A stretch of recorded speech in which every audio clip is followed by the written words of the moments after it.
요즘 한류, K컬처 정말 전 세계적으로 정말 그 열풍 정말 대단한 것 같습니다. 그리고 그 영향 그 분위기 때문에요. 요즘에 우리나라 특히 서울 얘기만 하더라도 밖에 다니다 보면 특히 우리 교회 여기는 또 북촌에 있다 보니까 광화문 바로 옆에 전 세계적으로 가장 핫한 이런 지역에 있다 보니까 정말 외국인 관광객들이 많아졌습니다. 이제는요, 관광객 정도가 아니라 우리나라에 아예 중장기적으로 그냥 눌러앉아 사는 외국인들도 정말 많아졌고요. 그것도 성에 안 차서 심지어는 아예 그냥 국적을 바꿔서 우리나라에 요즘에 귀화하는 외국인들도 정말 많아졌습니다. 이런 분위기 가운데서요, 제가 요즘에 인터넷에서 여기저기서 많이 돌아다니는 게 뭔가가 있어가지고 하나 가지고 와봤습니다. 딱 아는 내용이 보니까 공감이 많이 가는 부분들이 있더라고요. 그래서 준비를 한번 해봤는데요. 바로 요겁니다. 외국인이 본 한국인의 특징. 자, 이거 한 10가지가 있는데 이거요. 다 볼 건 아니고 한 서너 가지 정도만 한번 봐도 괜찮을 것 같습니다. 먼저 맨 첫 번째예요. 핸드폰, 노트북, 지갑 같은 거 이런 거 커피숍 같은데 식당 같은데 그런데 테이블 위에 그냥 놔두고 잠깐 어디 갔다 와고 심하게는 요즘에 20-30분, 30분, 40분 이렇게 갔다 와도 그 자리에 그대로 있다는 거. 외국인들 보면 이거 정말 충격적입니다. 우리는 모르지만 우리는 자연스럽고요. 근데 자전거는 좀 그래요. 자, 그다음에 공감이 가십니까? 집안에 거실에 소파가 있는데요. 소파에 앉지 않고 꼭 바닥에 앉아가지고 소파에 등을 기댑니다. 외국인들 이거 보면 아주 그냥 빵 터집니다. 근데 이거 한편으로 생각을 해보면요. 우리나라 사람들이 그럴 수밖에 없는 게 이유가 있어요. 외국인들이 이걸 보고 충격받을 이유가 있다고요. 왜냐? 우리나라는요, 실내에 신발 벗고 들어가요. 그리고 맨바닥에 요 이불 깔아놓고 그냥 막 자고 맨바닥에서 다 한다고요. 외국인들은 그런 데가 거의 없어요. 거의 기본적으로 집안에 다 신발 신고 들어가죠. 신발 신고 앉으려면 반드시 의자나 소파나 뭐 있어야 돼요. 아니면 침대에 앉거나. 당연히 그러니까 그 사람들 입장에서 보면은 소파 놔두고 바닥에 앉는다는 게 이게 말이 되겠습니까? 충격입니다. 그리고 외국인들이 이거 보고 정말 빵 터집니다. 그 다음에요. 요거, 자, 웃을 때 박수를 갖다가 치는데 이거 박수를 그냥 혼자서 치는 경우도 있고 아니면 옆 사람 등짝 때릴 때도 있고요. 좀 심하게는 등짝 아플 정도로 좀 심하게 때리기도 합니다. 한국인만의 특징으로 외국인들이 이거 보면 참 신기하기도 하고 재밌기도 하고 그렇다고 합니다. 하나만 더 볼까요? 버스 서기도 전에 먼저 일어나가지고 카드 찍는 거. 자, 이런 모습을 갖다가 딱 보면서 외국인들이 우리 한국 사람들을 보면 이런 걸 보고 굉장히 신기해하고 굉장히 아주 재미있게 외국인들 자기네들끼리 이런 얘기를 많이 하는데 여기에서 우리가 한번 생각을 해봐야 될 게 뭐냐 한 가지 있습니다. 그게 바로 결국에는요 서로 다르다는 겁니다. 사람 사는 데는요, 서로 다르기 때문에 정말 이런저런 많은 일들이 생깁니다. 서로 다르기 때문에요, 상대가 좀 재미있어 보이기도 하고, 서로 다르기 때문에 좀 신기해 보이기도 하고요. 서로 다르기 때문에 좀 눈살이 찌푸려지기도 한 일이 있습니다. 그리고 심지어는요, 서로 다르기 때문에 갈등이 생기고 심하게는 직접 부딪혀서 마찰까지 생기는 일도 일어나는 게 보통입니다. 요즘 우리나라는 이렇게 엄청나게 세계적이고 국제적인 나라가 된 것 같습니다. 그래서 요즘 우리나라에 정말로 많은 어떤 식의 삶의 사람들의 모습, 삶의 모습들이 정말 많이 다양해진 것 같습니다. 그래서 이런 분위기를 갖다가 딱 보면은요, 시간을 거슬러 올라가서 한 군데 어떤 한 도시가 생각나는 도시가 있습니다. 바로 오늘 우리 보실 빌립보라고 하는 그 도시입니다. 빌립보라고 하는 도시 분위기가 딱 이런 분위기였습니다. 로마 시대 빌립보라고 하는 이 도시는요, 기본적으로 그 당시에 굉장히 큰 도시고 중심 도시였기 때문에 정말 많은 서로 다른 사람들이 한데 모여서 큰 도시를 이루고 굉장히 활발하게 살았던 그런 도시였다는 얘기인데, 그런 도시였다는 것, 그 도시 분위기를 먼저 보면 우리가 빌립보 교회가 어떤 분위기였는지 어떤 교회인지 한번 수월하게 한번 생각해 볼 수 있습니다. 일단 빌립보라는 이 도시는요, 바울이 유럽 대륙을, 바울이 전도 여행 중에서 1차, 2차, 3차가 있죠. 그래서 유럽으로 넘어가면서 맨 첫 번째로 세운 교회라고 알려져 있습니다. 자, 그리고요, 바로 유럽 그쪽에 넘어가면서 맨 첫 번째로 세운 교회라고 하면은 여기서 우리가 한번 충분히 한번 짐작을 해볼 수 있는 게, 일단은 그 빌립보라고 하는 도시가 굉장히 꽤나 크고 유명한 중요한 도시였을 것이다. 왜냐? 사람이 움직이는 교통, 경로, 선상에 있으니까 바울이 초행길에 쉽게 그 다음 도시, 그 다음 도시, 그 다음 도시로 갔을 거 아니겠습니까? 그죠? 이름 없는 외딴 도시 일부러 찾아가지는 않았을 거고요. 초행길에. 그러면 일단은 기본적으로 큰 도시예요. 대도시라는 겁니다. 자, 그래서요, 당시 정말 바울이 갖고 있던 이 선교, 전도, 여행, 이 여기에 대한 믿음, 열정, 사명, 정말 대단했고요. 우리가 상상을 초월할 정도입니다. 잠깐 지도를 한번 보면은요, 우리가 조금 더 이해하는데 보탬이 될 것 같습니다. 지도를 이렇게 보면은 첫 번째 지도 여행입니다. 제가 몇 가지만 한번 짚어드릴게요. 자, 일단 저 밑에 예루살렘이 있죠. 여기 지도 위치 파악을 하세요. 예루살렘에 쓰면 여기가 예루살렘이고, 바닷가 쪽으로 요 정도 세로로 길쭉하게 이스라엘 바로 위쪽에 여기가 지금 오늘날의 레바논이에요. 요즘에 뉴스 많이 나오죠. 헤즈볼라하고 이스라엘하고 전쟁. 헤즈볼라가 바로 레바논 바로 위 레바논 여기에 근거지를 두고 있습니다. 그리고 안디옥을 포함한 이 정도가 지금 오늘날의 시리아예요. 그죠? 자, 그리고 이 위쪽이 여기가 오늘날의 터키, 튀르키예입니다. 그죠? 그리고 여기부터 유럽이에요. 건너가야. 여기를 건너가야 유럽이에요. 자, 이 정도 참고를 하시고, 일단은 1차 때는요, 이렇게 가서 이렇게 들어온 게 이게 1차 전도 여행입니다. 여기서 한 군데만 딱 눈여겨보시면 되겠습니다. 바시디아 안디옥. 여기가 터닝 포인트라고 딱, 그러면 이번에 1차 때는 한 요 정도 영역을 다녀왔다. 그 정도 감만 잡으세요. 도시 일일이 막 보시면은요, 또 전시산만해집니다. 자, 그리고 2차 여행 때 보면은요, 이렇게 됩니다. 방금 말씀드렸던 바시디아 안디옥이 여기 있어요. 그죠?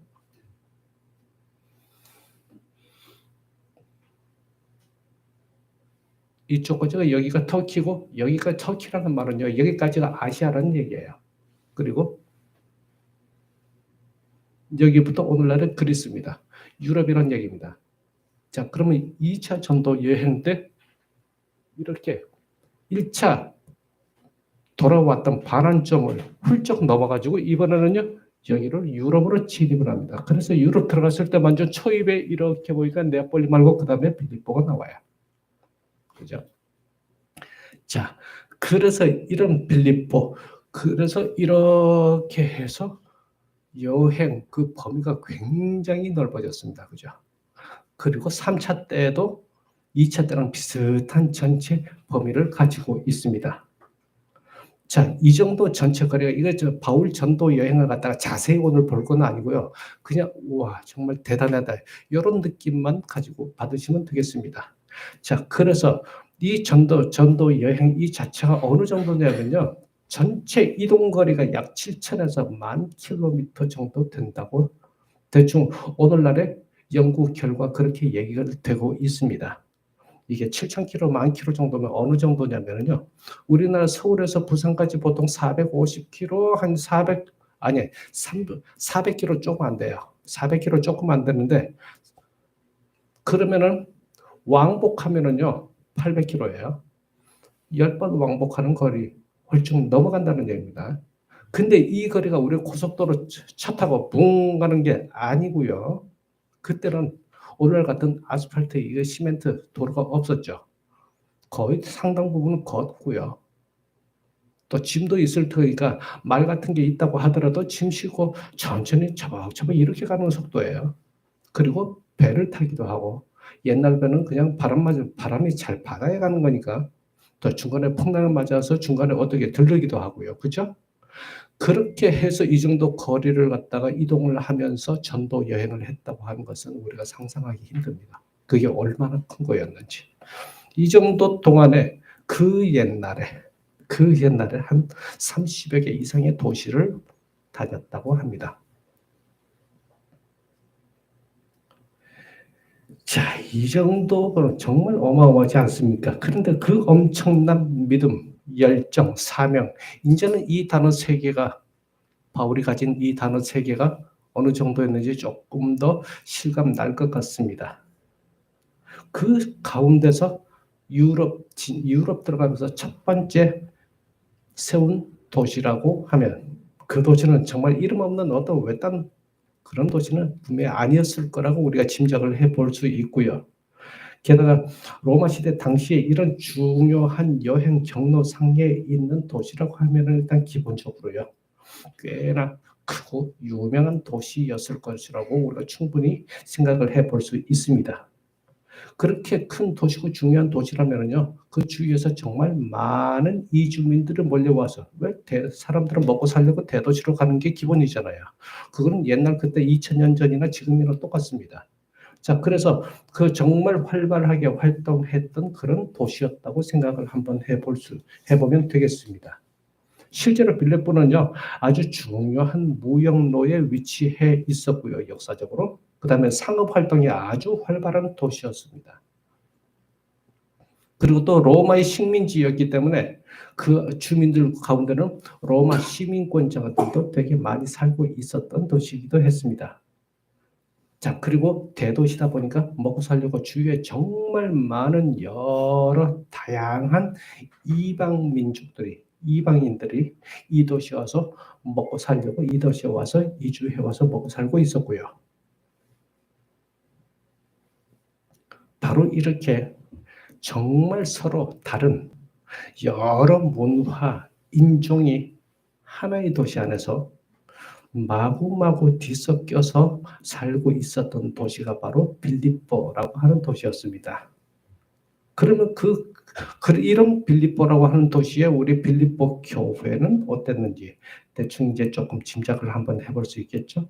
당연히 소수의 유대인들도 당연히 있었고요. 그 다음에 정말 다양한 이방인들이 교회 안에, 교회 공동체 안에 있었고요. 그래서 쉽게 말하면 정말 많은 다양한 서로 다른 사람들이 하나의 공동체, 같은 교회를 이루고 있었다는 겁니다. 그럼 어떻겠습니까? 교회 안에서 일어나는 갈등 피할 수가 없습니다. 서로 일단 민족이 다르고 전통 다르고 그러면 원래 여기서 이 교회에 나오기 전에 원래는 각자의 자기 민족들마다 다들 자기 종교들이 있고 삶의 가치관들이 있어요. 너무 달라요. 그런 사람들의 한 교회, 그것도 완전히 새로운 신앙, 믿음을 가지고 하나의 교회에 모였습니다. 부딪히죠. 물론 우리 성경적으로 보통 일반적으로 빌립보 교회는 바울이 세운 교회들 중에서 아주 긍정적으로 아주 잘 믿음 생활을 하고 있었던 걸로 일반적으로 그렇게 얘기가 되고 있습니다만 그런 가운데서도 분명히 안에 내적인 갈등과 마찰은 분명히 있었다고요. 그게 그래서 결국에는 우리 오늘 오늘 본문 그 뒤쪽으로 가면은요. 빌립보서 4장 2절로 3절에서 좀 볼 수 있는데요. 그 실제적인 갈등 마찰의 이해가 거기 나와 있습니다. 나는 유오디아에게 권면하고 순두계에게도 권면합니다. 주님 안에서 같은 마음을 품으십시오. 이 여인들은 복음을 전하는 일에 나와 함께 바울과 함께 애쓴 사람들입니다. 자, 그래서요. 이 여인들은 복음을 전하는 일에 나와 함께 애쓴 사람들이었다라고 하는 거 보면은 이 두 유오디아와 순두계라고 하는 이 두 여인들은요. 교회에서 아주 중요한 중추적인 역할을 하고 있었던 여성 지도자였을 거라고 충분히 우리가 생각을 해볼 수 있는 부분입니다. 자, 바로 이 두 사람한테요. 직접 따로 권면한다고 얘기가 돼 있어요. 유오디아에게도 권면하고 순두계에도 권면하는데 두 사람한테 어떻게 해요? 주님 안에서 같은 마음을 품으라는 거죠. 그러면 이 두 사람의 마음이 달랐다는 거. 상황이 지금 달랐다는 겁니다. 이게 어떤 내용으로 서로 마음이 달라가지고 서로 갈등이 생겼는지 정확하게 그렇게 구체적인 내용이 성경에 나와 있지는 않습니다만 우리가 충분히 짐작을 해볼 수 있는 게 그런 도시에 그런 교회 분위기에서 서로 성격 차이일 수도 있고요. 서로 의견이 차이가 있을 수도 있었을 겁니다. 자, 그래서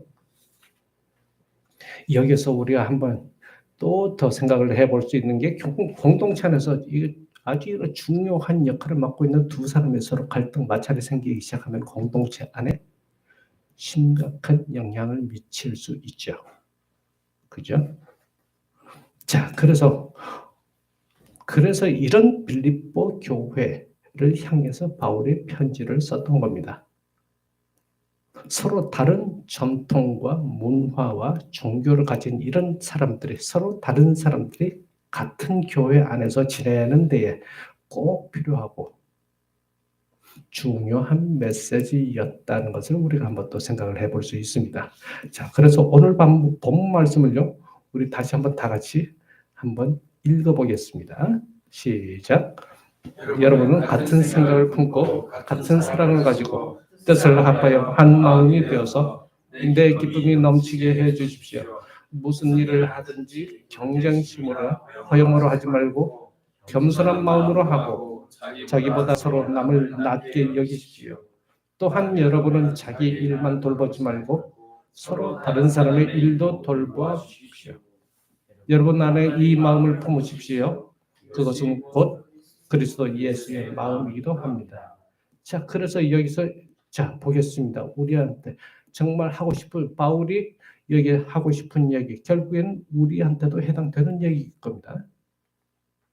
같은 생각이요. 서로 다 다르니까 같은 생각, 같은 사랑을 가지고 뜻을 합해서 한 마음이 되고요. 경쟁심, 허영 이런 거 버리고 겸손한 마음 중요합니다. 자기보다 서로 남을 더 낮게 여기고 또 서로 다른 사람의 자기가만 챙기지 말고 서로 남 일도 돌봐주고 바로 이런 마음을 품으라는 건데 결국에는 이 마음이 바로 그리스도 예수의 마음이라고 하는 겁니다.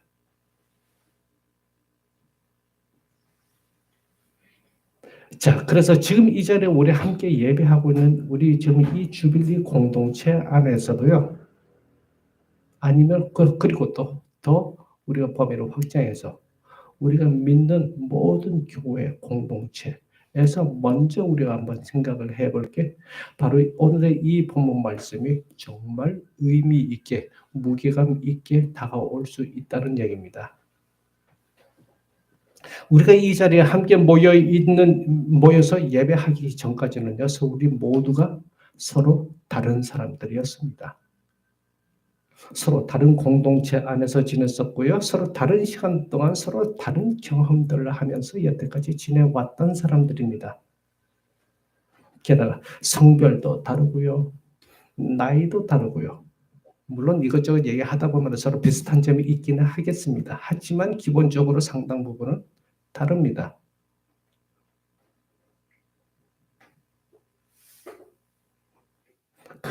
그렇게 다르기 때문에 기본적으로 서로 생각들도 다르고요.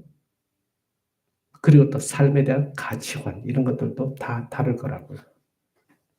이렇게 서로 다른 사람들이 우리가 이제 하나의 같은 공동체를 이루고 있는 겁니다. 자, 그래서 오늘 말씀은 우리들한테도 아주 특별하고 아주 중요한 의미로 전해지는 것 같습니다. 그런 의미에서 앞에 있는 거 말씀 다시 한번 제가 볼 텐데요.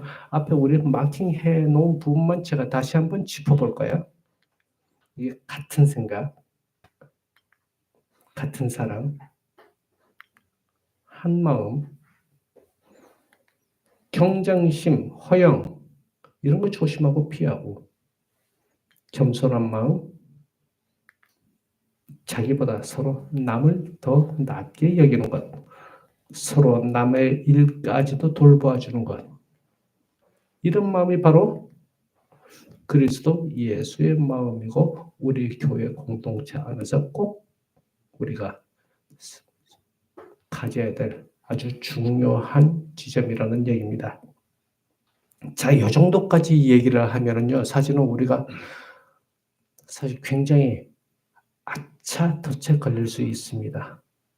이게 조심스러운 얘기이겠지만 사실 현실적으로 굉장히 와닿는 얘기예요. 무슨 얘기냐? 성경 본문을 가지고 이렇게까지 얘기를 하고 나면요, 우리가 교회 나가면은요, 별로 삶의 현장에 가서 별로 실감이 안 나요. 그 얘기가 내 삶에 어떻게 와서 살아 있어야 될지 별로 실감이 안 납니다. 그래서 오늘 이런 내용을 담고 있는 우리 바깥에서 일반적으로 하는 얘기 그런 말로 제가 말을 한번 바꿔보겠습니다. 말을 한번 바꿔보겠는데요. 영어 단어 understand, 이해하다는 말 다들 아시는 말입니다. 그죠? 이해하다는 말입니다. 이 understand라고 하는 말은요. 이걸 갖다가 이게 이해한다고 하는 게 어떤 의미인지 이렇게 한번 뜯어보면은요. 확 들어옵니다. under, 아래에 stand, 서다는 의미죠. 다시 말해서 상대방보다 내가 조금 더 아래에 서서 상대방을 갖다가 존중한다. 이것이 바로 이해한다고 하는 의미로 사용되고 있습니다. 자, 그래서 이걸 갖다가 본문 말씀 중에서 잠깐 보면은 연결되는 부분이 바로 이런 말씀이 연결될 것 같습니다. 겸손한 마음으로 하고 자기보다 서로 남을 낮게 여기십시오. 겸손이라고 하는 말은 결국은 자기를 낮추는 거죠. 그죠? 결과적으로 상대를 높이게 되는 거고 바로 그 존중하는 거, 겸손, 바로 그게 understand, 그래서 그게 서로가 서로를 이해하게 된다는 말, 이게 바로 그리스도의 마음이고 사랑이지 않겠습니까? 그리고 요 단어를 갖다가 영어 이 단어는 사실 이 의미는 일반적으로 보편적으로 많이 알려져 있고요. 여기에서 조금 더 의미를 갖다가 조금 더 넓혀볼 수 있는 단어가 또 하나 더 있습니다. 독일어 단어 페어슈탄트라고 하는 이런 독일어 단어가 있는데요. 똑같은 이해하다고 하는 단어입니다. 페어슈탄트 이 단어는요. 물론 이렇게 또 떨어뜨려 볼 수 있는데 이거는 함께 서다는 의미입니다. 그쪽 사람들은요, 상대를 이해한다고 하는 것을 갖다가 함께 서 있는, 누구 하나 높고 내가 낮추고 이런 높낮이 개념이 아니라 나란히 동등하게 같이 생각을 하고 있다고, 이게 바로 이해한다고 하고 그 사람들은 생각을 하고 있는 겁니다. 자, 그래서 오늘 이 본문 말씀을 갖다가 이렇게 연결해 보면요, 또 이 의미도 있습니다. 여러분들 자기 일만 돌보지 말고 서로 다른 사람의 일도 돌보아 주십시오. 서로 다 같이 동등하게 똑같이. 자, 오늘 말씀은요, 우리 공동체 안에서 이제 이걸 생각을 해봐야 됩니다. 이 말씀이 이 정도에서 끝나면요, 일단 우선적으로는 그리스도 예수의 마음으로 서로 품는 것에 대한 메시지였습니다. 우리 공동체 안에서. 그런데 만약에 여기서 우리가 이거 중요하게 생각해야 될 게 뭐냐면, 만약 그리스도 예수의 마음, 그 사랑을 품는 것이 우리 교회 공동체 안에서만 머물러 있다면 어떻게 되겠습니까? 이 세상 제 아무리 좋고 죄 아무리 귀한 것도 흐르지 않고 고여 있다면 썩는 겁니다.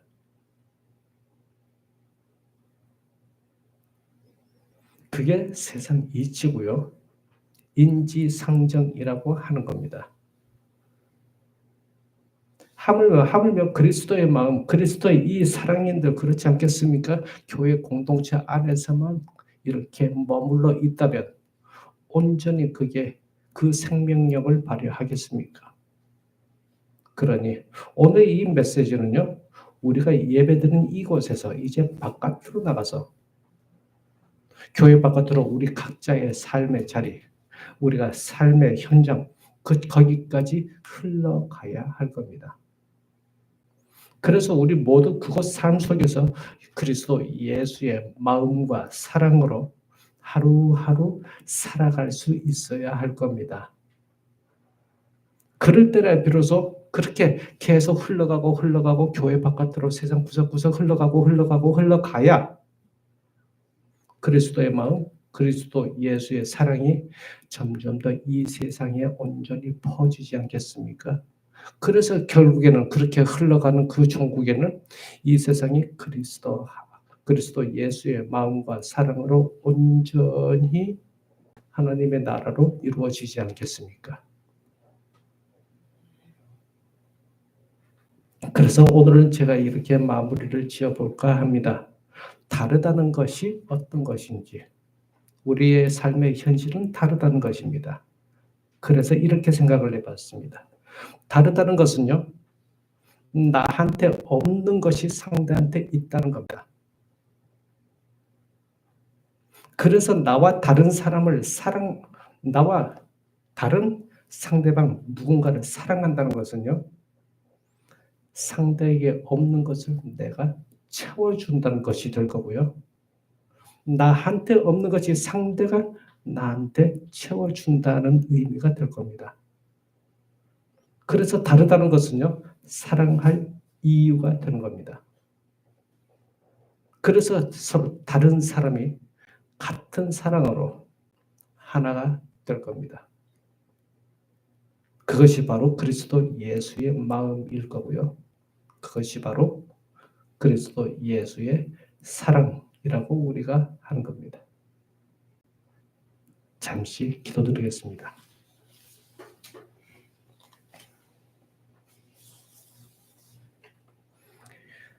이 시간 서로 너무도 다른 우리가 당신의 마음으로 하나 되는 것에 대하여 말씀 나누게 하심을 감사드립니다.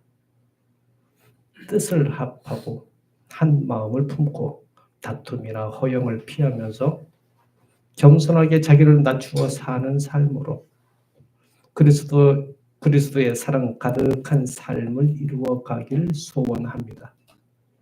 이로써 좋은 일들은 더욱 만끽하고 어려운 일들은 결국 이겨내는 우리 모두가 되길 예수 그리스도의 이름으로 기도합니다. 아멘.